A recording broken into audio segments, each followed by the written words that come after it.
মানিকগঞ্জের মোট যে ৩টি আসন রয়েছে এর মধ্যে মানিকগঞ্জ ১ আসন অর্থাৎ দৌলতপুর, ঘিওর এবং শিবালয়। এবং এই আসনে যিনি দীর্ঘ সময় ধরে এই আসনের মানুষের নদী ভাঙন কবলিত মানুষের পাশে কিন্তু দাঁড়িয়েছিলেন এই মানুষটা, যেই মানুষটা কিন্তু দেখেন আজকে মানিকগঞ্জ শহরে লাখ লাখ টাকা খরচ করে, বলা চলে কোটি টাকা খরচ করে কিন্তু নৌকা বাইচ প্রতিযোগিতা চলছে, অথচ এই মানুষটা এই সময়টা ওই নৌকা বাইচ প্রতিযোগিতায় কিন্তু থাকার কথা, কিন্তু উনি নেই। উনি আছেন কোথায়? এই পাটুরিয়ার এই ৫ নং ফেরিঘাটে যে সমস্ত অসহায় মানুষ এইখানে নদী ভাঙনের কবলে পড়েছে, তাদের পাশে এসে দাঁড়িয়েছেন তারেক রহমানের পক্ষ থেকে সহযোগিতা নিয়ে। এই যে একটা মানবিকতা, এই মানবিকতা কিন্তু এস.এম. জিন্নাহ কবিরের দ্বারাই কিন্তু সম্ভব। আপনি জানেন যে পদ্মার আগ্রাসীর ভূমিকায় দীর্ঘ 18 বছর পর পদ্মা নদী তার গতিপথ কিন্তু পরিবর্তন করেছে। গত কয়েকবার কিন্তু ভেঙেছে দৌলতদিয়ার পারে, কিন্তু এবারই কিন্তু পদ্মা এই পাটুরিয়ার পারে কিন্তু আঘাত শুরু করেছে।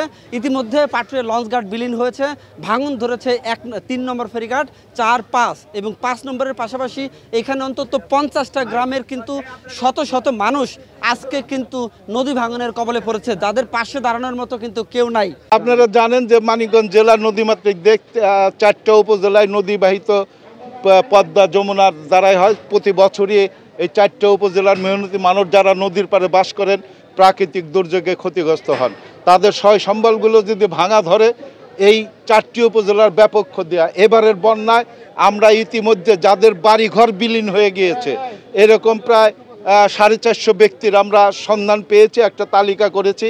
আমরা আমাদের ভারপ্রাপ্ত চেয়ারম্যান জনাব তারেক রহমানের একটি বক্তব্য, জনগণের পাশে থাকুন, জনগণকে পাশে রাখুন, ওনার এই স্লোগানকে বাস্তবায়ন করার জন্য এই 450 পরিবারকে আমরা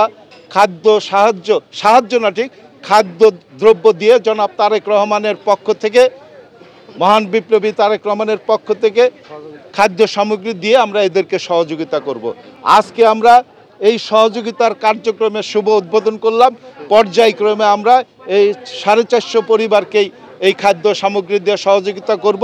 ইতিমধ্যে যদি আরও আমার মেহনতি মানুষ ক্ষতিগ্রস্ত হয় তাহলে এই তালিকায় তারাও সংগ্রহ হবে। আমরা আগামী 15 দিনের মধ্যে এই কার্যক্রমটা শেষ করার একটা পরিকল্পনা আছে, যেহেতু আমাদের মাঝে মাঝে আমাদের রাজনৈতিক কর্মসূচি রয়ে গেছে। আপনারা জানেন যে আমরা রাজনৈতিক কর্মসূচির মাঝে অর্থাৎ 31 দফা প্রচারণা, জনগণকে আগামী নির্বাচনে ভোটের জন্য 31 দফা নিয়ে আমরা মাঠে আছি। এই 31 দফার প্রচারণার ফাঁকে আমরা চেষ্টা করব আগামী 15 দিনের মধ্যে এই 450 পরিবারের কাছে জনাব তারেক রহমানের সহযোগিতা পৌঁছায় দিতে। যদি এর মধ্যে আরও কোনো আমার মেহনতি গরিব মানুষের বাড়িঘর বিলীন হয়ে যায় তাহলে তাদেরকেও আমরা এই তালিকায় অন্তর্ভুক্ত করব। আর আমার আরেকটি প্রশ্ন, যে আজকে আমার এই জেলায় এই ক্ষতিগ্রস্ত মানুষগুলো যাদের বাড়িঘর ভেঙে নিয়ে গেছে, তারা পলিথিনের নিচে বাস করছে, কেউ বা রাস্তায় বাস করছে, কেউ বা 3 বেলার জায়গায় 1 বেলা খেয়ে কাটাচ্ছে, কারণ তাদের এই দুর্যোগ কাটিয়ে তুলতে হয়তো সময় লাগবে।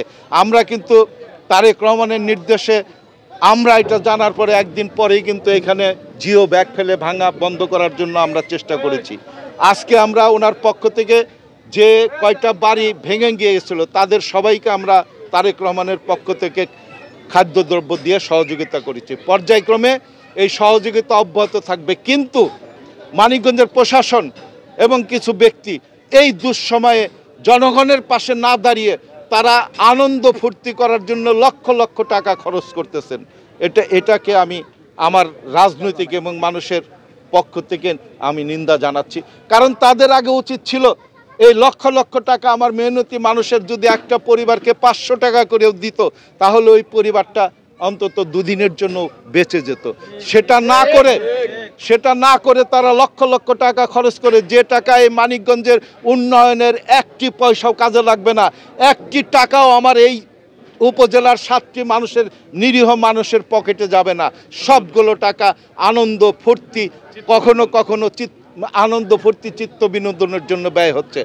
পাশাপাশি আমি বলতে চাই এই আনন্দ মধ্যেও অনেক ক্ষেত্রে আমাদের কিশোর যুবক, অনেক যুবক জনতা তারা ব্যান্ড পার্টি নিয়ে, কি বলে, সাউন্ড সিস্টেম নিয়ে, মাদকদ্রব্য নিয়ে আজকে নদীতে বিচরণ করতেছে। আমি নিন্দা জানাই। এই সাধারণ মানুষের সহযোগিতা না করে আমার সমাজ ব্যবস্থা এবং অকারণে অহেতুক এই জনগণের লক্ষ লক্ষ টাকা খরচ করা, এটা আপনাদের কাছে আমার প্রশ্ন রইল। আপনারা এটা তুলে ধরবেন, কেন কি কারণে জনগণের পাশে না এসে তারা এই লক্ষ লক্ষ টাকা পানিতে ফেলে দিচ্ছে। Mohammad Sujon, ATN news, Manikganj.